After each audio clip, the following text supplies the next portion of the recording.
एक बात आपको बताएं, किसी व्यक्ति के 3 पत्नियां हों, 3 पत्नियां, अच्छा बोलो पति अगर मरे तो तीनों पत्नियां बेकार विधवा हो जाएंगी, कोई मत।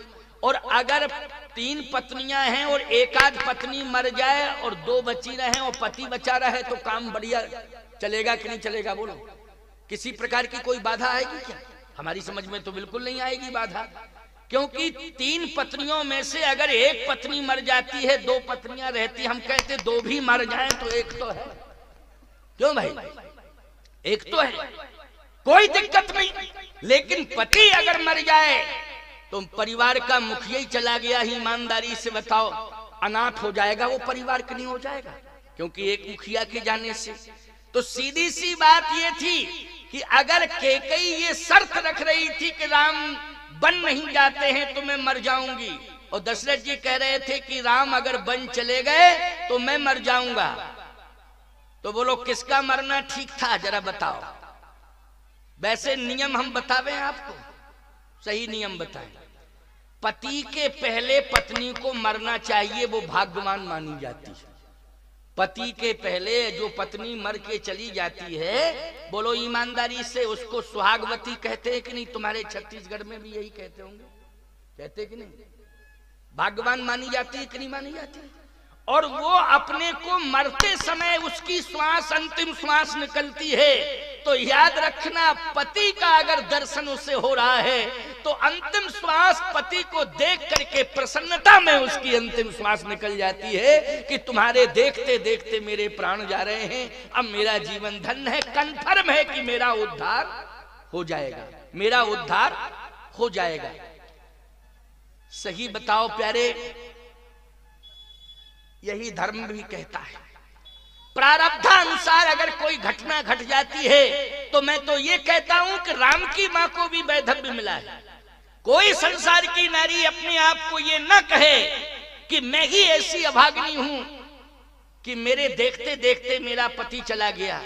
तो मैं तो कहता हूं कैकेयी की बात छोड़ो, कौशल्या जैसी महान तपस्विनी जिसने अनंत वर्षों तक तपस्या की है, निर्गुण ब्रह्म को सगुण बना करके अपनी गोदी का लाल बना लिया है, ऐसी कौशल्या को भी वैधव्य लेना पड़ा कि नहीं लेना पड़ा? बोलो, जो ब्रह्म की मां है, जो राम की मां है, बोलो उसे भी वैधव्य लेना पड़ा कि नहीं? हमारा किसी प्रकार से ऐसा भाव नहीं है कि अगर दुर्भाग्य के कारण, किसी घटना के कारण कभी किसी परिवार में ऐसी कंडीशन आ गई हो तो वो माताएं अपने को ये सोचने लगे कि स्वामी जी भी तो इस प्रकार की बात कह रहे थे कि उससे बड़ा दुर्भाग्यशाली संसार में कोई होता नहीं है जिसको पति छोड़ करके चला जाए। अरे मैं क्या कह रहा हूं, जिसको पति छोड़ के चला जाता है वह पत्नी स्वयं कहती है कि मेरे समान संसार में कोई अभागी नहीं है। बोलो कहती है कि नहीं कहती है? मेरे समान संसार में कोई अभागी नहीं है, मेरे समान संसार में कोई दुर्भाग्यशाली नहीं है, ये तो स्वयं वो ही कहती है प्यारे। लेकिन सत्य तो ये है कि दोनों में से अगर ये कंडीशन आ जाए, मान लीजिए धर्म संकट की बात बता रहा हूं, पति पत्नी दोनों हों और मौत आए और मौत कहे एक को ले जाएंगे एक को छोड़ जाएंगे, दोनों में से हम आए हैं लेने के लिए, लेकिन एक पति पत्नी के बीच में मौत खड़ी है, समझ लेना, हम उदाहरण दे रहे हैं, समझ लेना, बस समझो समझो, नहीं समझो तो अपने घर चले जाना, क्या दिक्कत है, हमको तो बताना है, समझाना है।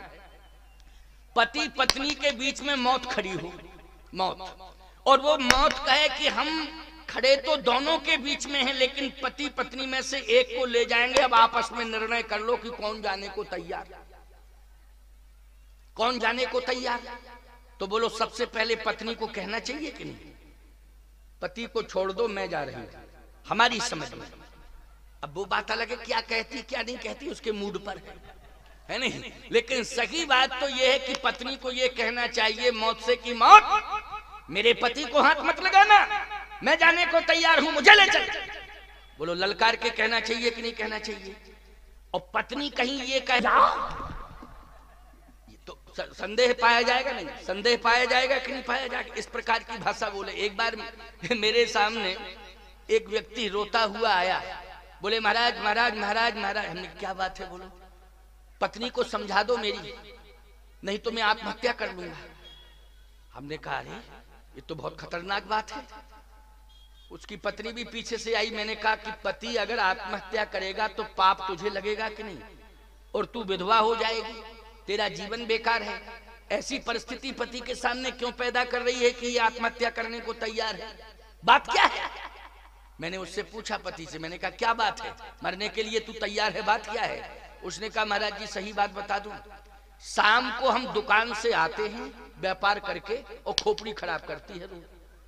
तो हमने कहा क्या खोपड़ी खराब करती है, पैसा वैसा मांगती होगी, कितना कमा ले आके?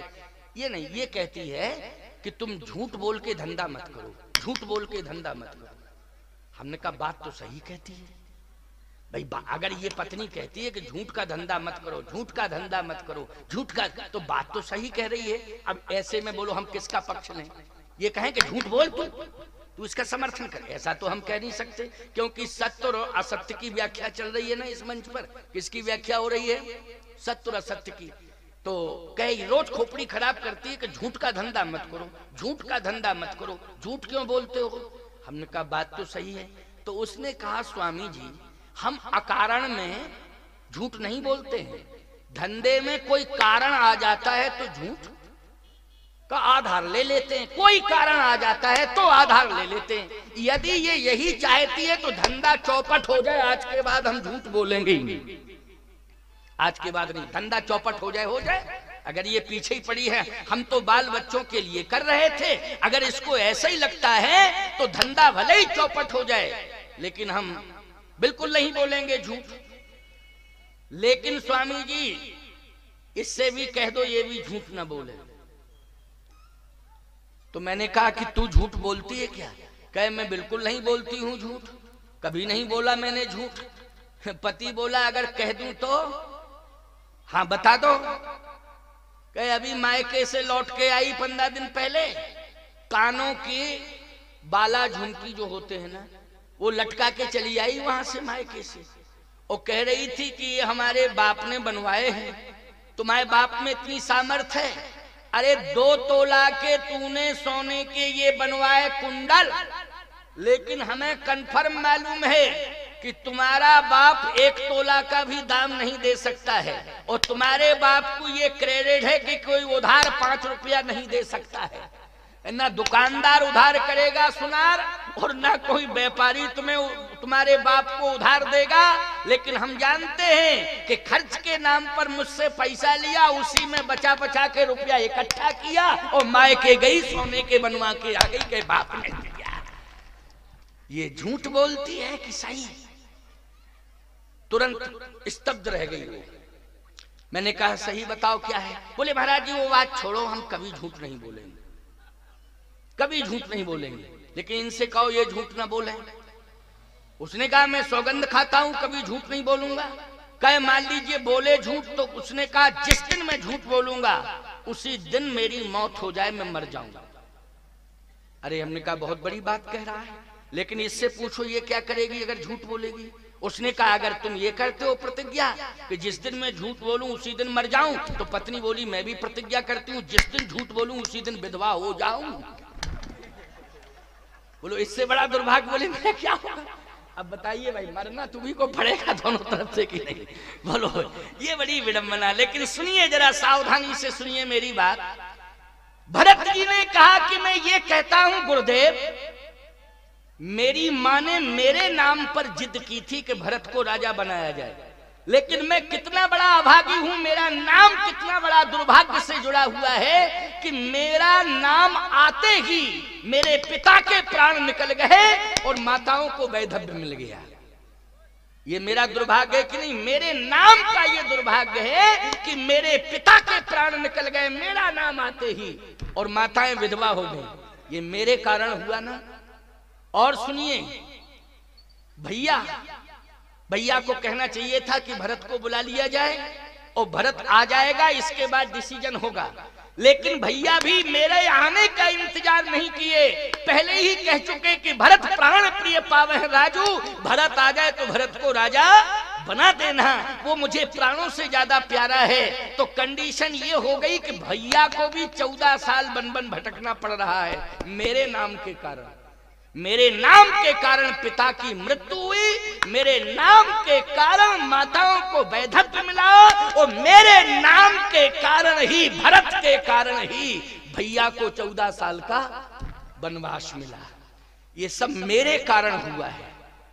मैं ऐसे राज्य को स्वीकार करूं जिस राज्य ने, जिस धन ने इतनी बड़ी विडंबना पैदा कर दी हो, और ये अभागा भरत जिसके नाम से इतनी बड़ी क्षति हुई हो, और फिर भी उसको राज्य दिया जाए। इससे बड़ा दुर्भाग्य और क्या हो सकता है? इससे बड़ी विडंबना और कोई दूसरी नहीं हो सकती है। लेकिन गुरुदेव एक बात सुन लीजिए, आप बार बार मेरे नाम को आगे ला रहे हैं और सिंहासन पर बिठाने की बात कर रहे हैं। तो हमें चिंता इस बात की है कि पिताजी को तो मृत्यु मिल गई और माताओं को वैधव्य मिल गया, भैया को 14 साल का वनवास मिला मेरे कारण, और आप भी मेरा नाम बार बार ले रहे हैं। तो आपका क्या होगा? हमें चिंता आपकी, आपका क्या होगा? इसलिए आप अपने अस्तित्व को बचाइए। मोहराज हठ दई हो जबही,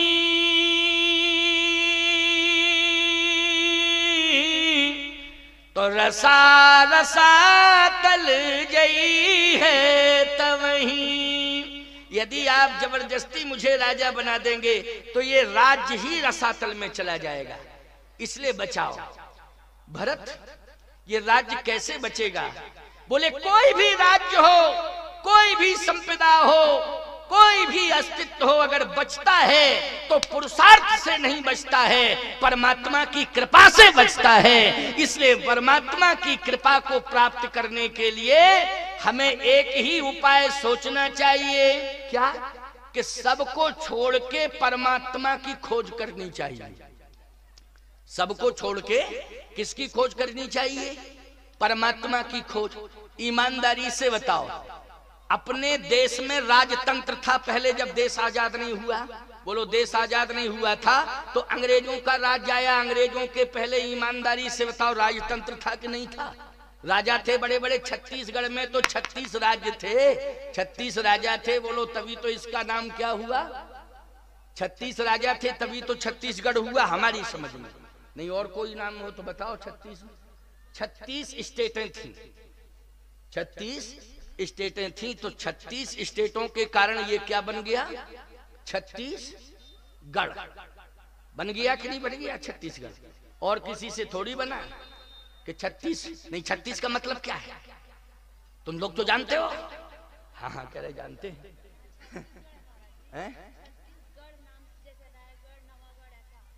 नहीं बेटा, राज्य है ये, कोई जिला थोड़ी है छत्तीसगढ़।